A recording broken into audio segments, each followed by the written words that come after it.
اسمه الحقيقي محمد عبد العظيم حسن ممدوح الشهير بتايسون. معانا هولاكو الدراما زاروك الأكشن. ممثل مصري اتولد في دولة الكويت وجي مع أسرته للقاهرة واتخرج من كلية الحقوق. وسر تسميته باسم تايسون إن أنت في مباراة بوكس ضربت تايسون علقة وعشان كده سموك تايسون.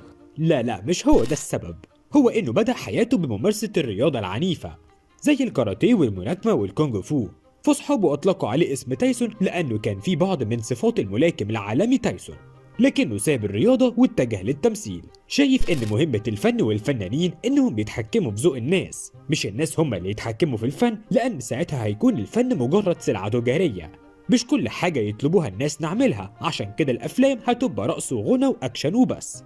وفي مرة كان بيقدم دور ضابط شرطة في فيلم، فانتحل شخصية ضابط في الحقيقة عشان يدخل في الدور ويعيش الشخصية. محمد ممدوح بيشارك حاليا في دراما رمضان 2023 بمسلسل رشيد اللي عمل قلبان على السوشيال ميديا والناس زعلت جدا لما خلص. المسلسل مأخوذ عن رواية فرنسية باسم كونت دي مونت كريستو، والقصة بتدور حوالين رشيد الدراع اليمين للحاج فتحي صاحب مجموعة استثمارية. رشيد أب أعزب وعايش مع أبوه ابنه سيف بعد وفاة مراته، وبناء على رغبة أبوه بيخطب أسماء واللي تبقى ريهام عبد الغفور عشان ترعاهم وتخلي بالها منهم ومن ابنه. لكن الأحداث بتتقلب لما بيتعرض رشيد للغدر والخيانة من صاحبه أمير اللي رشيد حاول يساعده ويشوف له شغل بعد ما خرج من السجن. واتطورت الأحداث وبقى رشيد متهم في قضية قتل واتسجن زور، وجوه السجن اتحول من راجل طيب عنده مبادئ واخلاق لوحش شرير، خاصة بعد وفاة ابوه وضياع ابنه سيف ومش عارف راح فين، وهو محبوس مش قادر يعمل اي حاجة. خرج من السجن عشان يبدأ رحلة بحثه وينتقم من امير بعد ما غير هويته،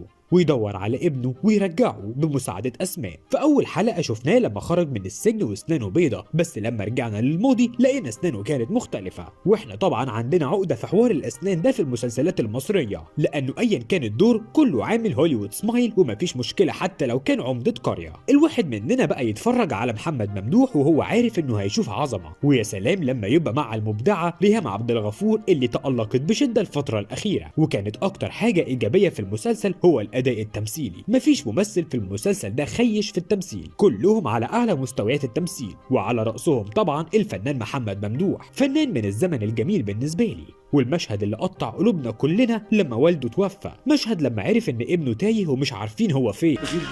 وانا لسه دمي الوجع انا خلاص صدرتني. يا باشا ابوس ايدك، ابوس ايدك يا باشا، ابوس ايدك، هطلع ادور عليه حتى وارجع على طول، والمصحف حتى ادور عليه وارجع على طول. ابوس ايدك يا نهار ابيض على التمثيل، انا فضلت اعيد المشهد اكتر من مره. موهبة غير طبيعية وكان شايل المسلسل بنفسه. الفنان محمد ممدوح قدر يثبت وجوده بقوة بين ممثلين جيله، ولا يفرق معاه نمبر 1 ولا 2، بيجسد أي دور مركب باحترافية، دراما بقى كوميدي تراجيدي، وعنده أدواته الخاصة اللي بيلعب بيها. وشفنا ده في مسلسل باب الخلق لما عمل دور طالب الحقوق الفاشل والصاحب اللي بيلبس صاحبه في مشاكل في فيلم بيبو وبشير. ودي كانت نهاية حلقتنا عن الفنان المبدع والخلوق محمد ممدوح.